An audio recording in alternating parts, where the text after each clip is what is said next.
They just said no. Test 1, 2. This is the Border Battle with King and CJ. OSU Student Radio, KXCY. Anything?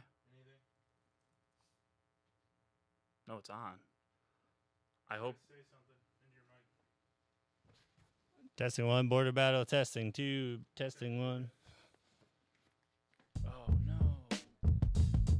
You labeled it Friday, March 16th.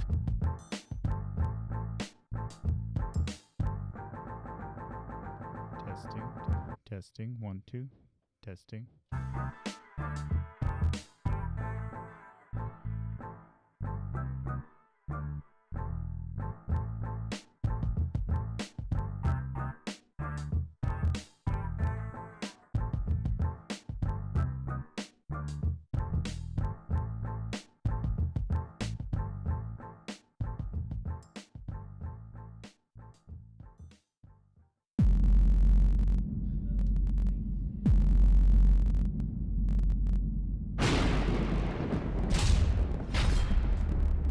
This is Border Battle with King and CJ. With You want to go get a hot dog at halftime? Well, guess what? You can also take the under in the second half of 25. You know what I mean? And You can win CJ. Super Bowls right now with me and Grandpa Brady over here. You know, let's do it that way. Presented by the fine students and faculty of the Oklahoma State University School of Media, Strategic Communications in the beautiful Paul Miller Building. Broadcasting live on KXZY OSU Student Radio, and now live from Studio 318, it's Border Battles with the Jordan, the Great King, and CJ, the Viking Notch. Welcome back into Studio 318 here. We apologize for the technical difficulties. We're running a little bit behind. That just means our NCAA tournament talk will be cut short a little bit. So, Chris, we're going to hop right into it here. We have a top 5 for our bracket competition. First of all, let everyone know where they can go if they're interested in looking where they stand in the rankings. Yeah.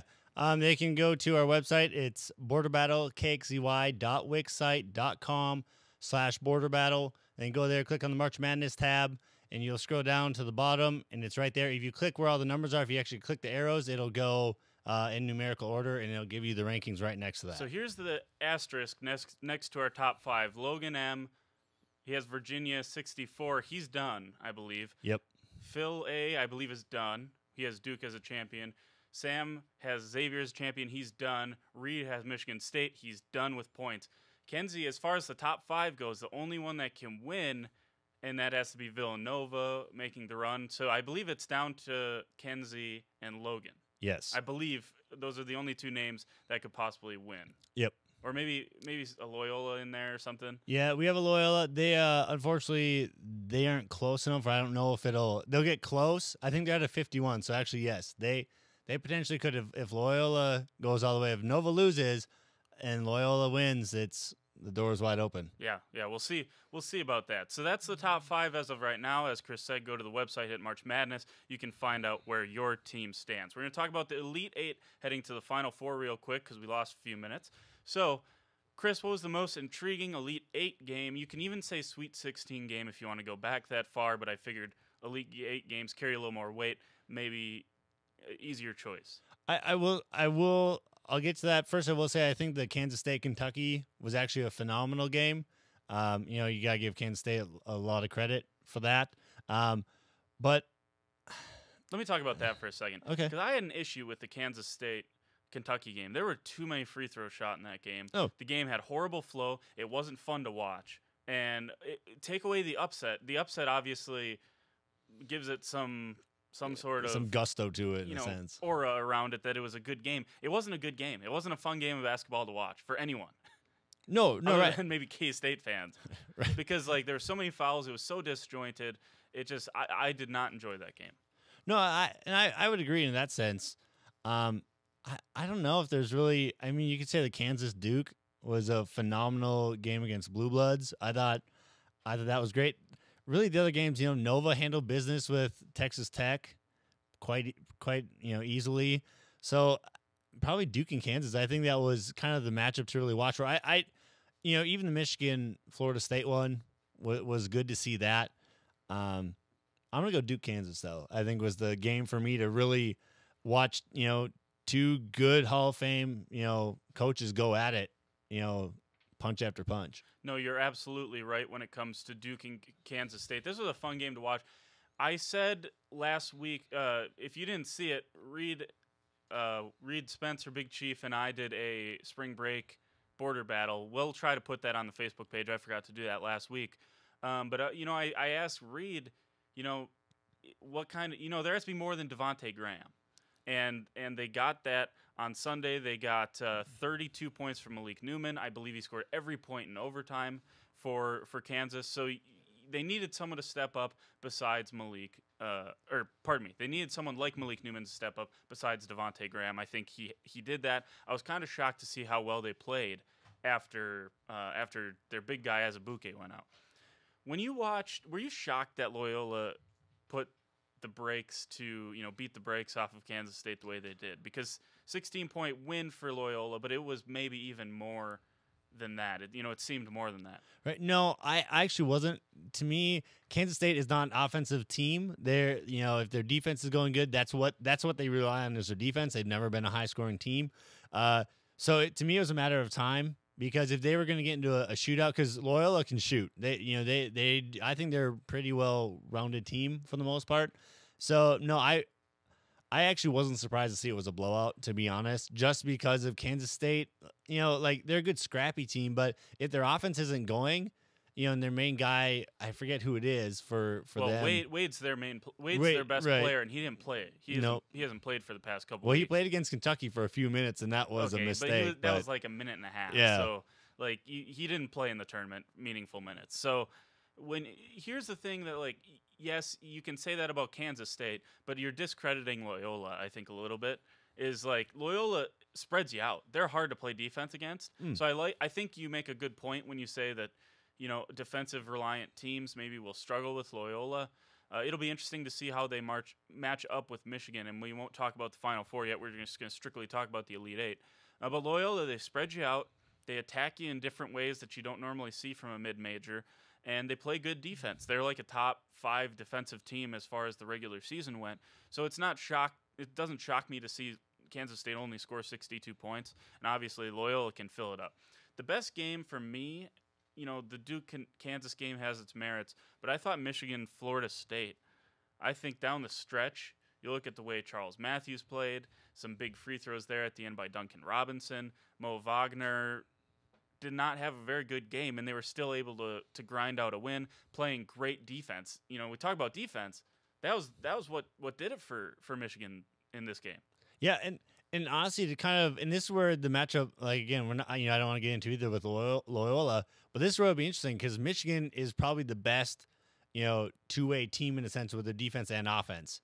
If their three-pointers are going, Loyola is right. But if you watch, against Florida State is known for grinding out, being, that pit bull style, that dog mentality, junkyard dog, and and Michigan showed that they have a little bit of.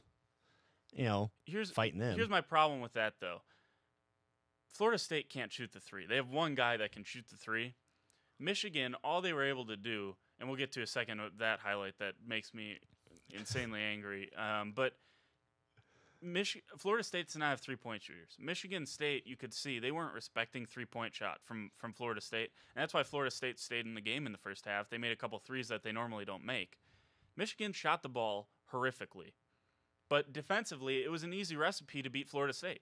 You pack in the lane, you cut off the driving lanes, and you let them kick it out.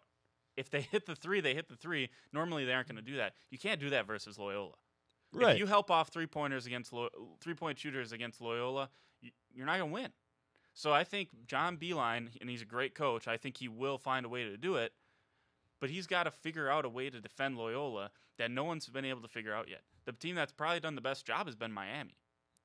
So yeah. I think that'll be interesting as well moving forward. A couple words about Keenan Evans and Texas Tech against Villanova. Did you have anything on that game? I really, I give credit for them getting as far as they did. I did not see them as a team making it, even past Purdue. Granted, with Purdue's big man being hurt, I think that really, that hindered Purdue quite a bit. Oh, absolutely. Which was I was going to bring up. I think it's Coach Painter is there for Purdue, right? Yep, how you said he hasn't gotten past Yeah, you and know, this is certain not point. this is But not a painter problem. right, no, and that's what I was gonna say. This isn't a painter problem in that sense. All right. Well, real quick, I do want to say this: 51 to 33 was the rebounding margin. Villanova got 20 offensive rebounds. You're never going to win a game, Texas Yeah. Tech. You're never going to do that, getting out rebounded like that. All right. Well, we're going to catch a quick break. When we come back, we're talking NBA. Several teams clinched playoff spots, and with the picture becoming more clear, are we bound for another Golden State Cleveland showdown? We'll tell you next. We'll be right back on OSU Student Radio KXLY.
Welcome back into Studio 318, Paul Miller Journalism Building. You're listening to the Border Battle with King and CJ on OSU Student Radio KXCY, Suddenlink Channel 112, YouTube Live Border Battle on Demand, Facebook.com/Border Battle Show. CJ McCollum, Onions, he made a couple of those shots against the Oklahoma City Thunder last night. We'll get to the Thunder in just a little bit. We're going to start off in the Eastern Conference. I asked, are we on pace for another Golden State Cleveland showdown in the championship game? Chris, you seem to think probably not. You like Toronto. I do. I like Toronto. I think this year I think is their year. They're actually they're at least going to go to the Eastern Conference Championship for sure. I think they can get to the finals. I really do. I don't. You have an 8+ point differential. I don't know. This team is just different this year. I mean, I guess we'll see once the playoffs come. But I just feel like this team is a little more well-rounded than it used to be. And when you look at the standings, Cleveland isn't what they're on a roll. Cleveland is, but I don't know. I think it's the Toronto Raptors thing to lose. Not that Well, of course, it's theirs to lose. I don't know, but you never know. We were talking about last night. I think the 76ers could be a dangerous team. Potentially. I know they're young, but I don't know. But right now, Toronto is just up top. Okay, so here's a couple of things that I'm worried about your argument for Toronto here. I'm going to talk about the Bucks for a second. The Bucks, one of the worst defensive teams in the league. Yes, I understand that. They're half a game away from the 8 seed. Toronto could be a 1 seed playing the Milwaukee Bucks in the first round, a team that took them to 6 games last year, and if a couple bounces go the other way, Milwaukee wins that playoff series. Toronto has been so far away from reaching the finals in the past several years that I don't know if they're ready to get over the hump. I don't know if you can just say, oh, well, they're another year older, they're another year more experienced. I don't think that works for me. Because if you have to play the Bucks in the first round, and then let's say for the sake of argument the top seed wins, they have to play the Philadelphia 76ers. And then let's say for the sake of my argument here, Cleveland Cavaliers beat the Boston Celtics. Because I think that's more than likely, especially if Kyrie misses some significant time. Now you got to play the Bucks, who are going to take you probably to 5 or 6 games. You should beat them, though. Then you go play the Sixers. They're going to take you to 6 games probably. Should beat them. And then you got to play the Cavaliers, who have probably swept the Wizards and probably took care of the Celtics in 5 or 6 games. And now you got to play them. And I'm worried. Quite frankly, I don't think LeBron James in the playoffs needs home court advantage to make it to the championship game. So I don't like. I just think your argument for Toronto is a little empty. I don't know. It's just something about watching them play. They lost to Cleveland just the other week and stuff, but I don't know. There's just something about this year, and even being a Celtics fan, maybe that's because they're the team that I'm most confident in because they're actually at the top. Maybe it's a biased decision because they're the top of the Eastern Conference. They've got to make it. I don't know. It's just something in my gut. My gut's telling me Raptors. You throw out the records when you get to the playoffs. I don't care that they have a almost 10 game lead over the Cleveland Cavaliers. That you throw that out. The 10 game differential in the regular season means Jack squat in Game 6 under 2 minutes when LeBron James takes over games and has his entire career. So no, I understand your confidence in the Toronto Raptors. I just think it's a little bit unfounded considering the fact that they haven't done anything. None of the players on that team has done anything. Right, yeah, and you could say the fact too, they get to the playoffs and they can't hardly ever get out of the first round. If they luckily do that, then they're swept in the next round, Yeah, exactly. So you look at history, that's my whole point here. I don't think you can just say they're ready to win a conference right now just because they're a year older and they have more experience. So then let me ask you this. Do you consider them to be maybe one of the weaker 1 seeds to ever come out of the Eastern Conference? Well, I don't want to say ever because, thinking back, I'm going to miss some teams that I shouldn't miss. So I'm not going to say ever. Toronto's a good team. They could go to the finals. I'm just saying you can't put them as the favorite. I don't think you can because they haven't done it. And they've had some good teams in the past. They've had some great regular season teams that you look at and say, man, this could finally be the year that LeBron gets challenged in the East, and it's not the case. They lose before even getting a shot at LeBron. Yeah. Which is the other thing, could be the other argument is they haven't gotten a shot at LeBron very often in the finals because they don't win. They don't win in the playoffs. So I'm just saying, right now, if I'm a Raptors fan, I have a 3.5 game lead in the East. I've obviously clinched. I want the Heat to finish last as far as the playoffs team. I want them to be the 8th seed because I don't want to play the Wizards in the first round. I want to play the Bucks in the first round because I think it's too dangerous. You don't want to play a guy like Giannis, and now the supporting cast isn't great, but it's good. You don't want to play a team that's been underachieving all year that could all of a sudden hit its stride as soon as the postseason starts. So I would be worried about that, and I think Boston should even be a little bit worried to play the Bucks. So is it fair to say for you that you think the Cavs are going to be like the team that comes out? You think the Cavs Well, I think right now you have to say that. So then let me ask you this to add to that. Who's the team that the Cavs actually should fear the most out of this 8 teams right now? Is there a team that you feel that Cavs it's probably the Raptors. Oh, well, that's not what I was trying to get at. I was like, you still think the Raptors. No. But it's probably the Raptors because I don't think if Kyrie's out, I don't think you fear the Boston Celtics at all. No. And that's going to be an interesting dynamic to see how Boston handles this and how Kyrie's able to come back from the injury. Well, I know they talked about, possibly Gordon Hayward coming back. And I was like, don't bring him back. Well, if you bring him back, that's a huge risk. So if they do that and it rewards them with a championship, then sure. Great. But if he does something and re-aggravates it, then you're up crick without a paddle as far as being a GM goes. And I don't think, Danny Ainge look at how conservative Danny Ainge has been over the course of building this team. I will say this, too. Cleveland, they've gotten better since Kevin Love has gotten back. Mm-hmm. So for everyone that undervalues him, like the guy sitting across from me, this guy, they're a better team with him. So he's a quality player. All right, good trash bag to have. Couple words on the West. Not even going to honor that. Oklahoma City Thunder last night, they lost. They're 16.5 games off pace.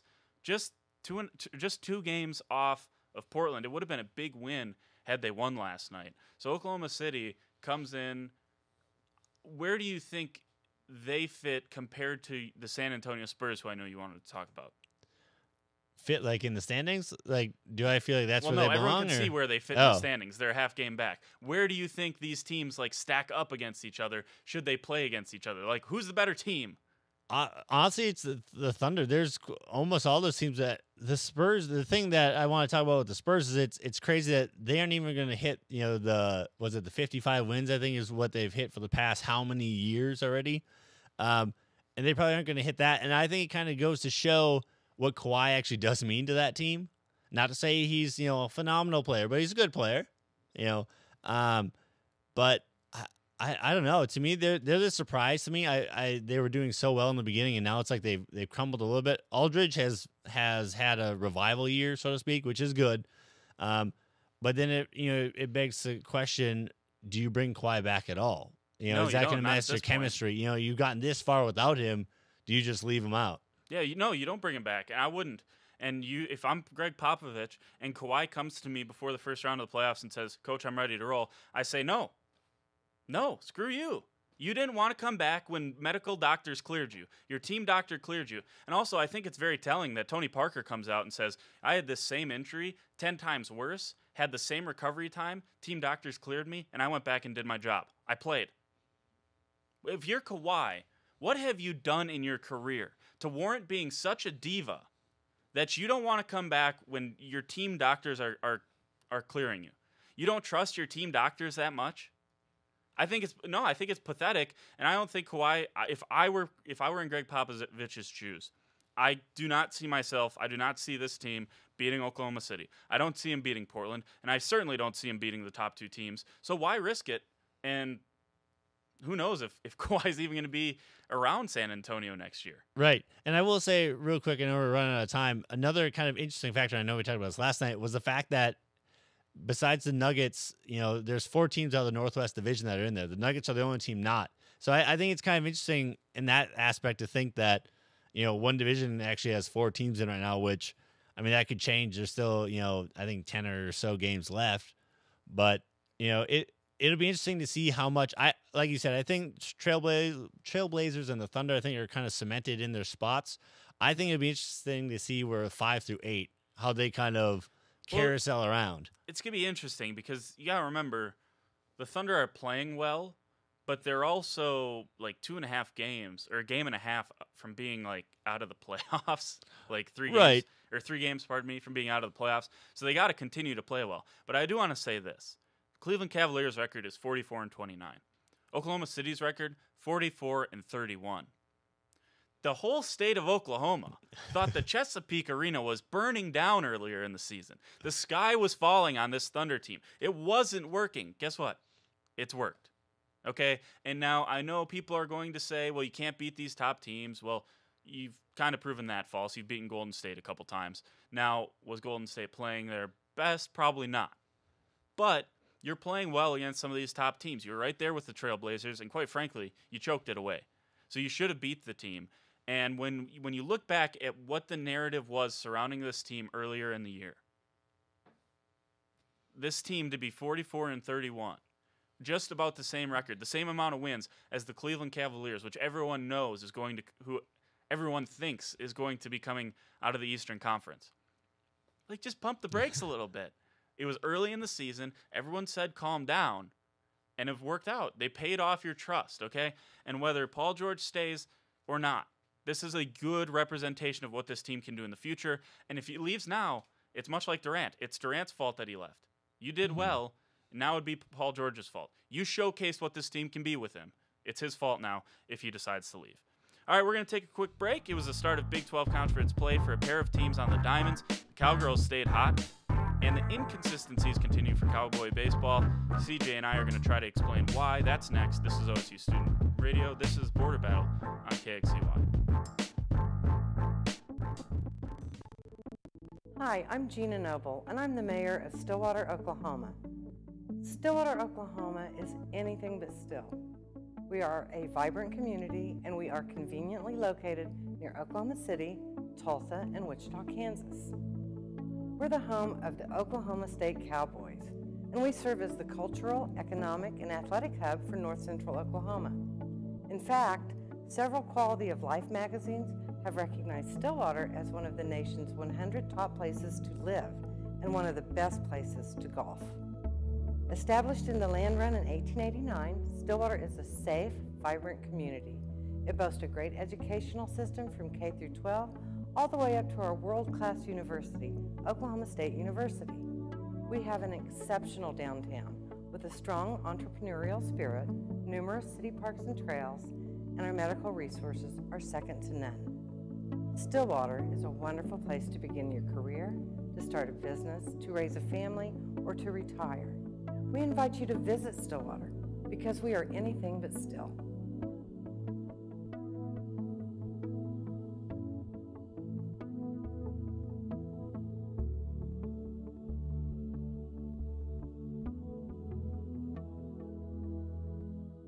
Think you're not involved in your community? Think again. Spending your money with local businesses is more than an economic choice. It's a way you can have a say in the look and feel of your hometown. This spring, I invite you to shop in downtown Stillwater. Downtown Stillwater is home to locally owned shops, boutiques, eateries, and dependable professionals that you can trust. Find the perfect gift for your graduate, have a delicious meal with mom, or just stop in to enjoy great spring savings. By creating a demand for local goods and services, you can ensure a place for the local businesses that help give our community character and keep it unique. On behalf of Downtown Stillwater, thank you for shopping local.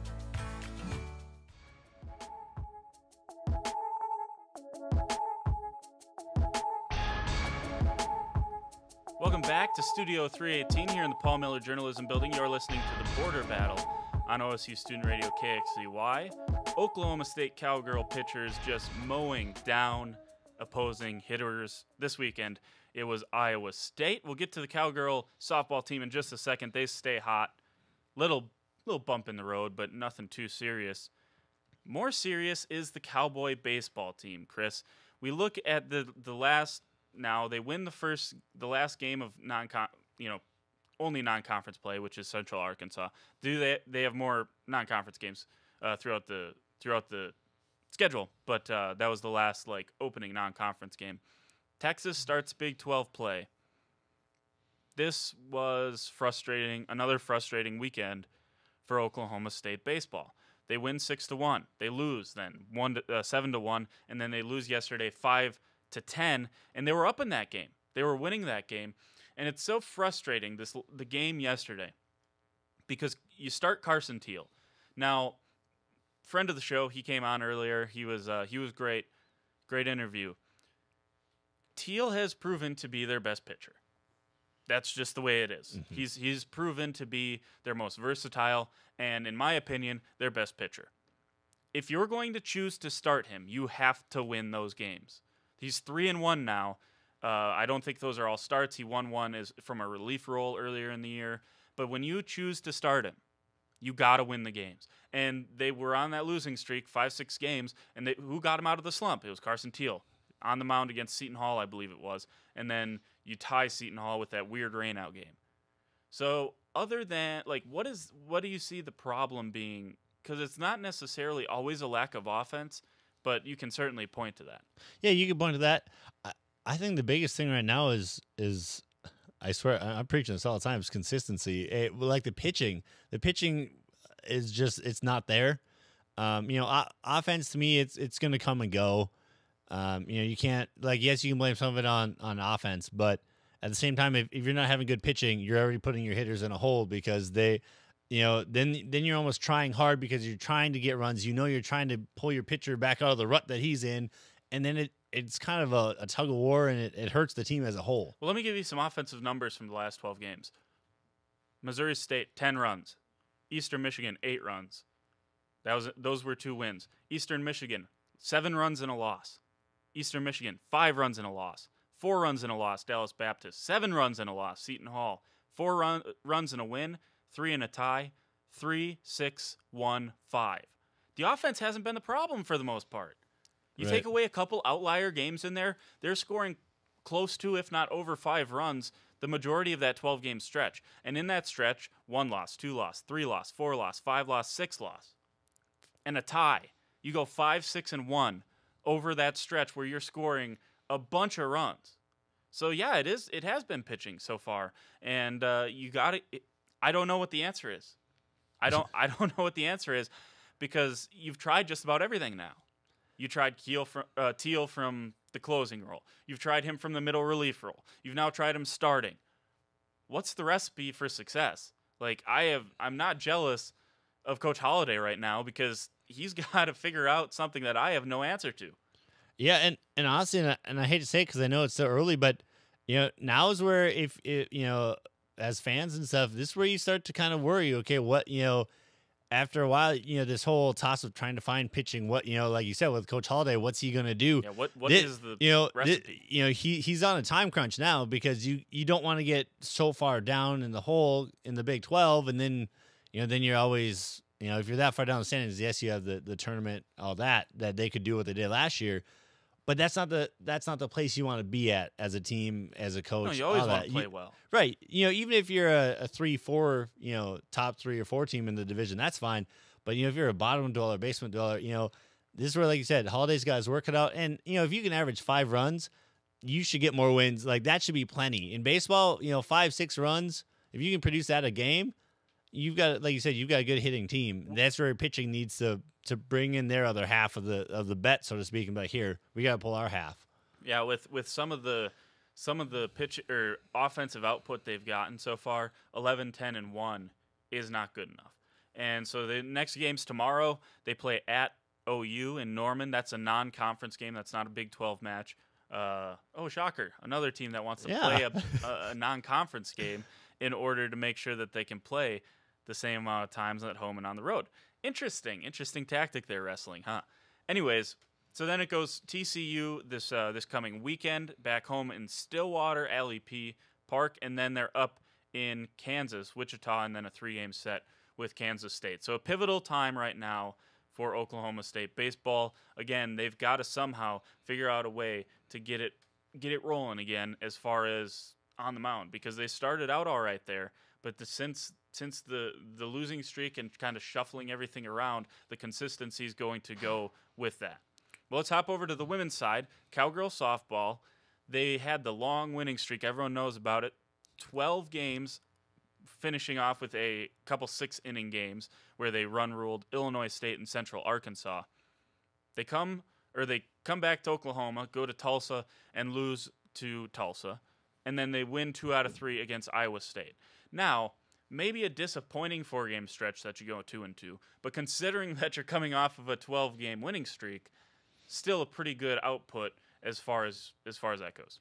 Yeah, no, I think it's great. And and people have to remember too, with the the 3rd game against Iowa State, they lost in 12 innings, 4-5, 5-4. It's that could have went, the ball could have went either way. It just, unfortunately, it didn't go their way. So you could be looking at it in 4 games, they could have went 3-1. So again, there's no panic here right now. Anyways, the Cowgirls have been doing phenomenal, doing just what have been supposed to be doing. Phenomenal play throughout the roster. I know we talked about the freshman Pennington has been on a tear right now. So right now they're just rolling. You're gonna have these hiccups, and you just keep playing ball. Yeah. So I do want to talk about a little bit about this Tulsa game, because some people might say it and kind of raise an eyebrow or two. It's not like Tulsa's like an awful program. Like, there's a lot of good softball talent in Oklahoma, and if you're gonna stay in, if you can't go to Oklahoma State or OU, well, Tulsa's kind of, if you're staying in state, Tulsa's kind of the where you go. Option. So I mean, it's not like Tulsa's awful, and Oklahoma State just ran into a hot pitcher. Emily Watson goes 7 innings, throws 127 pitches, 14 strikeouts in the shutout. That's just, what are you gonna do? You only get 3 hits. Like, if Shippey's 1 for 3 and no walks, the other pitcher's doing something right. And to your point, Sydney Pennington, 3 strikeouts. She's still young. Like, that, you're gonna have those games from your lineup. So, pump the brakes a little bit. This could very well have been a 15-game winning streak if they don't run into a hot Tulsa pitcher, and then if a ball bounces their way against Iowa State as well. And then to add to what Emily Watson did for Tulsa, I think it's a good thing as for the team to kind of experience, especially your younger players, because you got to realize sometimes there's going to be a pitcher that is on their game. You know, like you said, 14 strikeouts, and you're just along for the ride, really. You know, she's like the puppet master, and you're just swinging, hoping you maybe make contact. And so it's one of those things, you know, you tip your cap to her and Emily Watson for having a great game, and you take it and you learn from it, and then you can see it later on. You know, now as a younger person, if you see this, it's things you can kind of take into account. Now, if you face another pitcher that's on a roll, okay, what kind of pitch patterns? What is there something that you can take from this first time and take it into the next pitching matchup that may happen like that? Yeah, and as far as learning experiences go, I completely trust Coach Kenny Gajewski to be able to make those changes and to make sure that it's still a learning experience. Cowgirl softball also in action tomorrow. Wichita State at home in Stillwater, so looking to maybe get on another roll here. They got Texas Tech in Lubbock then, Tulsa at home, and then they go to Kansas. So it's a little bit of time here. You can get on a roll. They don't play OU until the final series of the season, which is not till May 2nd through 4th, I believe, 2nd through 5th.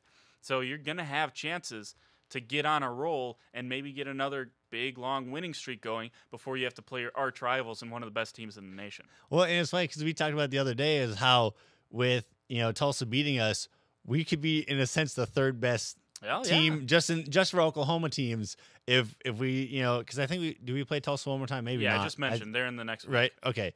So, you know, let's say we get swept by Tulsa. I hate to say it, and then all of a sudden we don't do well against OU. We could be the third best team in the state of Oklahoma. Yeah, and I mean, like, I don't think Oklahoma State fans have to worry about that. Like, right. Obviously, like, they'll be able to prove their worth in the Big 12, and they obviously have to play well. But I mean, this is a tournament team. This is a team that's going to make some noise. I do want to ask you. More and more noise coming out about Shippey, you know, potentially having a chance for a National Player of the Year award honor. She's been National Player of the Week twice. Now, again, there's a bunch of different publications that all award a National Player of the Week. But still, I mean, if you're getting recognized for that, there's some merit to it. So, like, do you see her as someone that can continue what she's done already in this young season the rest of the way? I totally think so. Watch just what she's done in her whole career here. She's game in, game out, proven what she's capable of doing, and I think she's finally getting that recognition that she deserves. So I think her chances are, 100%. They're there. She just has to keep doing what she does, go to the office, and do the same stuff she does every day. Yeah, I think you're right. I think it'll be interesting to see. Teams can't key on her, because she walks so often and she's such a danger on the base path. So you got to pitch to her one, and she gets on base at a clip that is it's pretty impressive. So I think it'll be fun to watch the rest of the year. Obviously, if Pennington and company can continue to play well behind her and drive her in, that's going to be, as they go, this team is going to go. Now, they've also had some great pitching, so I don't want to overlook that, but this team kind of been, the offense hasn't been lacking. We'll say it that way. All right, we'll be right back. We talked about the men's Final Four at the top. What about the women's Final Four? CJ and I are going to tell you the games you should be watching, including 2 great matchups tonight. That's all next on the Border Battle on OSU Student Radio KXCY.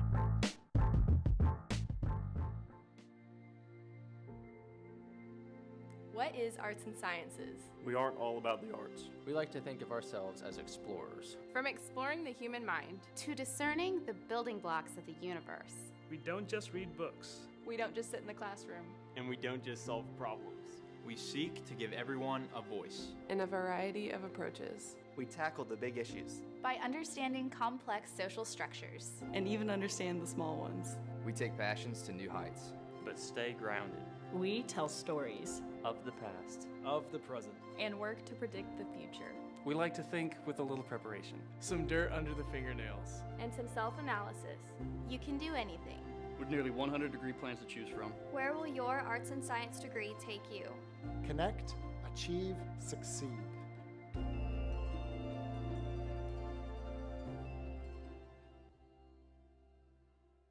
To our neighbors and friends, we come to you today to let you know what's on our hearts. Because you're the reason what we do is so much more meaningful than a job. The reason we believe in the power of investing in tomorrow. power of community. So this is simply thank you. As we step boldly into a time of growth and change, consider this our promise that every investment in our hospital is an investment in our communities. This spring, I invite you to shop in downtown Stillwater. Downtown Stillwater is home to locally owned shops, boutiques, eateries, and dependable professionals that you can trust. Find the perfect gift for your graduate, have a delicious meal with mom, or just stop in to enjoy great spring savings. By creating a demand for local goods and services, you can ensure a place for the local businesses that help give our community character and keep it unique. On behalf of Downtown Stillwater, thank you for shopping local.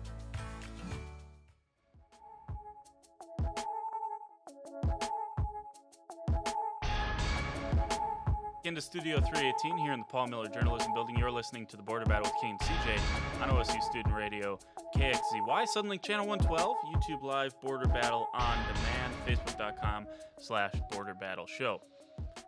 Talk about the NCAA Women's Final Four. It's not set yet because it's Selection Monday.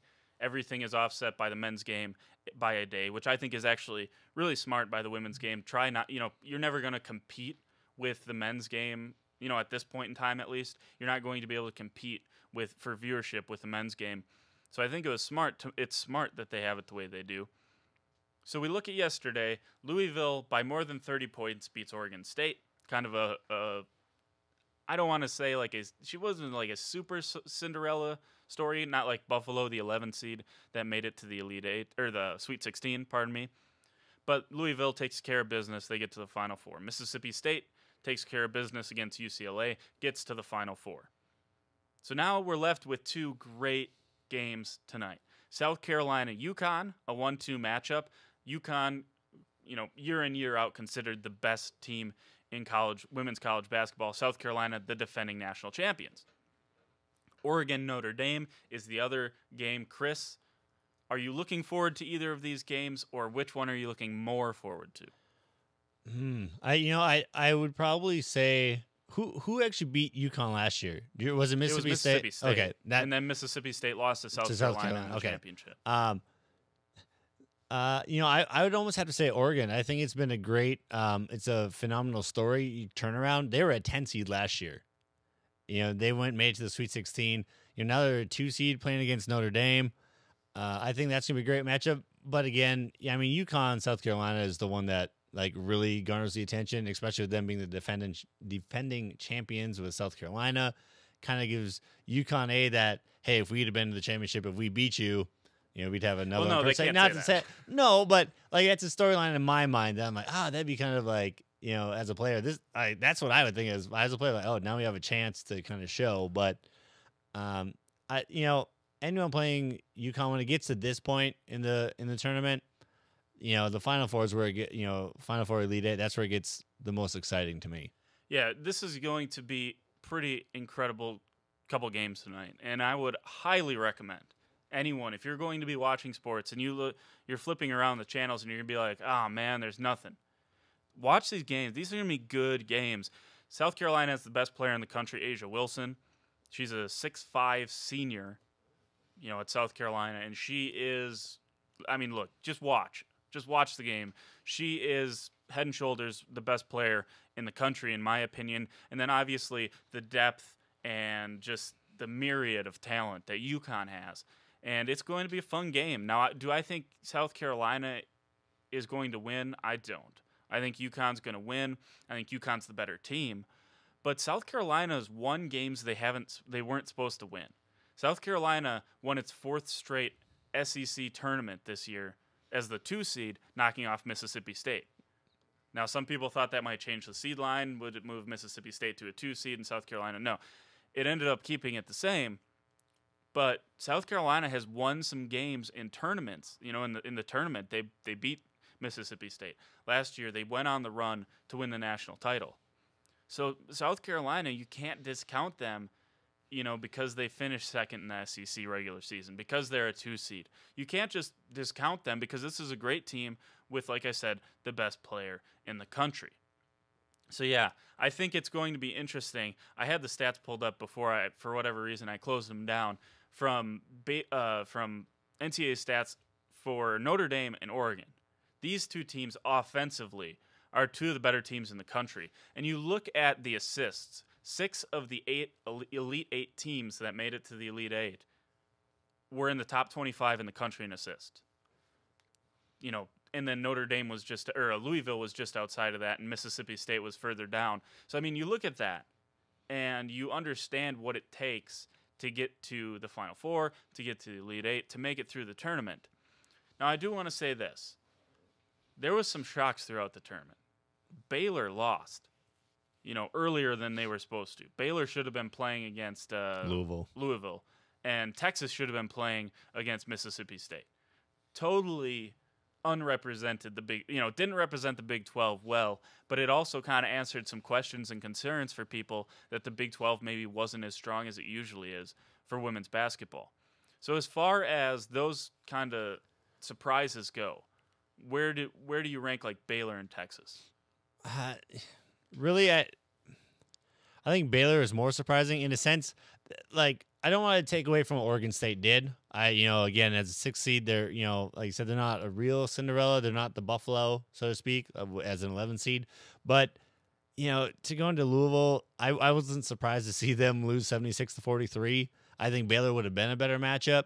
But maybe Texas is more disappointing, and maybe they're seeded too high. I don't know. But Texas lost to a 3 seed. Right. Like Baylor's is right. Let's not sugarcoat this. Baylor's is a worse loss. I mean, it's like Florida State, a 3 seed, losing to Buffalo, and not just losing, getting the tar beaten out of them. So, yes, Baylor has to be disappointed from this entire season, where you run through Big 12 play. No one can touch you, and you get to the tournament, and there were people who saying this team maybe should be a 1 seed. And then you lose. That's not a good look. And it's not a good look for the Big 12. And, the Big 12 didn't do very well this year. OU got knocked out in the first round, by DePaul. OSU got knocked out in the second round, albeit by a 1 seed. Texas and Baylor are supposed to get to the Elite 8 at the very least, and they don't even get there. So this was a disappointment for the Big 12.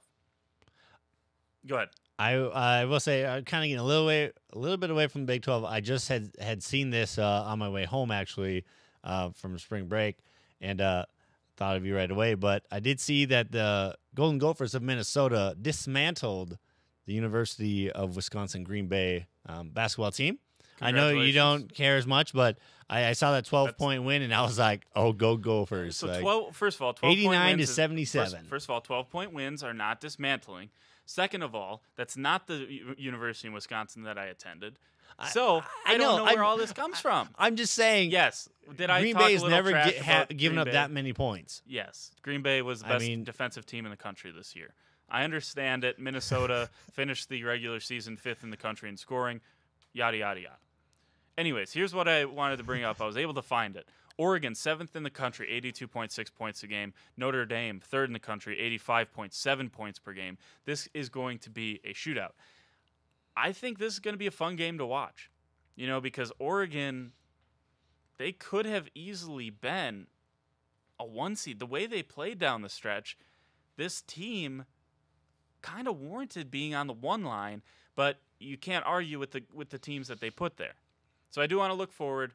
Just a second. I just wanted to mention that because I missed those stats talking about the Elite 8 matchup. So moving forward to the Final Four, we have one Final Four matchup set. Mississippi State and Louisville. Who do you think is the favorite in that game? / do you have any idea? I kind of don't. I almost something tell me Mississippi State. I think Mississippi State has the better all around team just from the little bit I've watched of them. So I'm going to go with Mississippi State. Mississippi State is the better team. They pressure you all over the floor. And if you watch them play against Oklahoma State, they are a physical team. They have a 6'7" center. They have guards that can run through the building. They have and by the way, their guards fast, but not just fast. They can play 40 minutes of the game. They're going to get you into foul trouble. They drive, they kick, they hit the three-pointer sufficiently. They're not a great three-point shooting team, but they hit enough of them to make you honor the three-point line. But I'll tell you what, when they get it inside and they score, and you grab the ball out of the hoop and you turn around and you see two or three Mississippi State defenders in the backcourt. Are you prepared for that? And I don't watch enough women's college basketball to know like if there's a bunch of ACC teams that do that Louisville would have faced. But I mean, other than Notre Dame, you know, Duke is a solid team. They're a 5 seed, but they got blown out to a certain extent by UConn. And so, like, I wonder, you know, is this team going to be ready when you pull the ball out of the net, you turn around to inbound it? Are you going to be able to handle 94 feet of pressure for 40 minutes from Mississippi State? So let me ask you this. Yeah. This is what I feel. Is it fair to say between the Mississippi State and Louisville matchup and then the Notre Dame Oregon, those are the two most enticing matchups to watch just because of what UConn is as a team? Is that fair to say? Well, I mean, not to discredit South Carolina. That's not what I'm saying. I don't want to put Oregon Notre Dame ahead of a Final Four matchup. I don't want to put an elite. No, I'm just saying the matchup wise though, like actually like a good matchup to like a fun games to watch. Yeah, not that South Carolina and UConn won't, but I'm just saying because of how dominant UConn's been. No, I'm going to be more interested to watch the Final Four matchup. Right. I was just saying match as a whole. Is Oregon Notre Dame as fun as that game is going to be to watch tonight? And by the way, 8 p.m. Central Time if you're actually thinking about watching it, which I would again recommend doing. As fun as that game is going to be to watch tonight, it's not a Final Four game, and it lacks some of that. And it lacks some of that aura surrounding it. And I think that's fair, right? Because like Kansas and Duke was a great game. But are we really looking forward to that as much as we are even Loyola, Chicago, and Michigan? No, right. No. I don't think so because it's not a Final Four matchup, right? No, right. And I wasn't more saying because of it's a Final Four Elite Eight. I was more just saying as a matchup as a whole, it's more enticing to watch because of just what UConn is. No, but I understand that. I'm just saying right. As the part of the matchup is where like the circumstances surrounding it. Right. Like UConn versus Notre Dame or UConn versus Mississippi State would be great matchups. But if that happens in the Final Four or in the national championship game, it's obviously going to be a much more enticing matchup. That's my argument. No, so like enough. I understand like where you're coming from. Oregon Notre Dame I think match up really well. I am a little bit of a Notre Dame homer for Dare Ogunbowale Wisconsin. From Wisconsin. His sister, Azarike, I believe her name is, Azarike Ogunbowale, leading scorer for Notre Dame. So I'm just saying, if she makes a difference, it's obviously the Wisconsin tie that aided her to do that. So what two teams, real quick, I know we're running out of time. What two teams are going to Final Four? That's my Final Four. Fair all enough. 1 seeds on the all ones. Side. Which shouldn't really shock anyone because it's very top-loaded as far as... we talked about the tiers. Right, exactly. So here we are, 1 seeds all the way to the Final Four. Well, we got to get out of here. Thanks for joining us. Have a great Monday. On Wednesday, we're going to continue the breakdown of the men's Final Four, plus Major League Baseball opening pitch is about 3 days away. CJ and I are going to preview what's to come in the big leagues, and as always, we'll have the top story from Stillwater, Oklahoma State Athletics. Join us Wednesday for all of that. For Chris... for the great crew we have around here, thank you so much for listening to the Border Battle on OSU Student Radio KXLY.